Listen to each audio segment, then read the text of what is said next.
When the video of the Los Angeles Rams and the Cincinnati Bengals fighting during a joint practice got out there, and people saw for themselves Aaron Donald, one of the best defensive players in the league, swinging helmets at Cincinnati Bengals players, a helmet in each hand, swinging them wildly, trying to injure people. Most people saw that and said, you know what? Fights happen during practice, but still, that is over the line. No one should be using a helmet as a weapon during a scuffle at practice in the NFL. Well, you'd think that wouldn't be a very controversial statement, but of course, woke ESPN and garbage human beings Stephen A. Smith as well as Ryan Clark, nodding right alongside him, decided to make it about race. Because you're not allowed to criticize Aaron Donald because he's a black man. No white people can speak about this. I wish I was kidding. I wish I was being hyperbolic, but no, this is the reality of the woke mainstream sports media.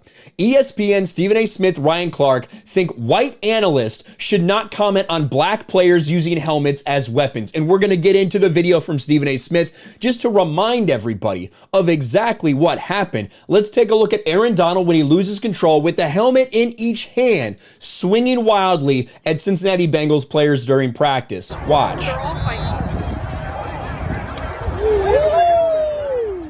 You could hear the smack, you could see the smack, and you even have Aaron Donald with two helmets in his hand, bunch of pictures. Did a whole video on that a couple days ago. Go check that out on the channel. But what's really upsetting some of the black ESPN analysts is that white people had the nerve to say this is unacceptable. Jeff Schwartz says this: fights happen. We know that and accept it. However, swinging a helmet is out of control and dangerous. He should be suspended. And there are some rules that, are difficult because it happened during a practice. So does the NFL really have the authority to do things like that? The Rams have said they're going to punish him internally, whatever that means. Well, Stephen A. Smith had a problem. Listen to this absolute piece of human trash, a piece of shit. That's what Stephen A. Smith is. Listen to this idiot. You're labeling guys like that and accusing them of criminality with the verbiage that you use. That's a problem. And we should have a heightened level of sensitivity to that as black men. You both played in the National Football League. You're black men. I don't recall most athletes in professional sports. We keep forgetting that everything is a microcosm of society. By and large, 95 plus, if not 98, 99% of professional athletes in sports know how to damn act, and they don't get themselves in trouble, and they certainly don't engage in lawlessness. Okay, first of all, obviously we know that the NFL has a big problem with that right now. We know it makes the headlines, but Stephen A. Smith is right. The vast majority of players are not out there getting arrested, or not out there committing crimes, or at least get caught committing crimes and end up in the headlines. That is a true statement. However, it has nothing to do with what we're talking about. We're talking about Aaron Donald swinging helmets, using a helmet as a weapon in practice, could have severely hurt somebody. The same Aaron Donald who has choked people on the field multiple times. That same guy. And so when you've got certain situations where that's not the case, but then you use the same verbiage when it comes to people fighting in practice in a physical sport like football, that is a problem. And then when you have, I'm going to call it, when you got white analysts talking that way and using that language about black dudes, that's another level. And that's why I appreciate RC bringing that up. Well, let's be real here before he gets to the point.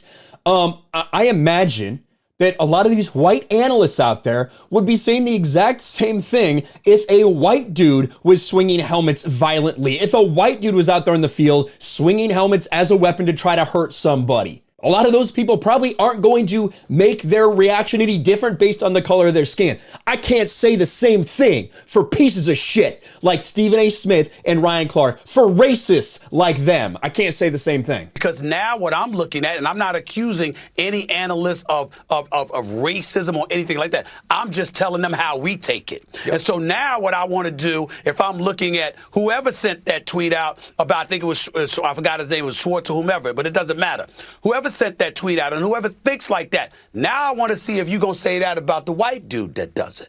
Because if I don't hear the same verbiage, if I don't hear the same language, if something like that happens with somebody white, now I'm looking at you with a raised eyebrow and saying, what the hell are you trying to say? Oh, well, we'll all be waiting with bated breath for a white player to lose control in the same way that we saw Aaron Donald lose control, in the same way that we saw Myles Garrett lose control the other day. The fact is, most people in this world don't have a different reaction to something based off the color of someone's skin. You are not that type of person, Stephen A. Smith. You are a race baiter. You are a race hustler. You are a piece of shit. And this just goes to further the point that everyone has always known. That's what Stephen A. Smith does. Ryan Clark sitting there nodding right along with him, agreeing with everything he said. I don't know what's going to happen to Aaron Donald. I don't think he's really going to face any suspension. And at the end of the day, like I said the other day, fights happen. This is a thing that happens in sports. It's a physical game. You got people, testosterone levels high, people fighting for their jobs. Things like this happen, especially in joint practices. This is never acceptable. To use a helmet as a weapon on the field is not acceptable. Any reasonable person should be able to say that and not be called a racist because of it. But we know the people at ESPN are not reasonable. Let me know your thoughts in the comments below. Smash a like button, subscribe to the channel, ring the bell for notifications, share this video out there, and I'll talk to you later.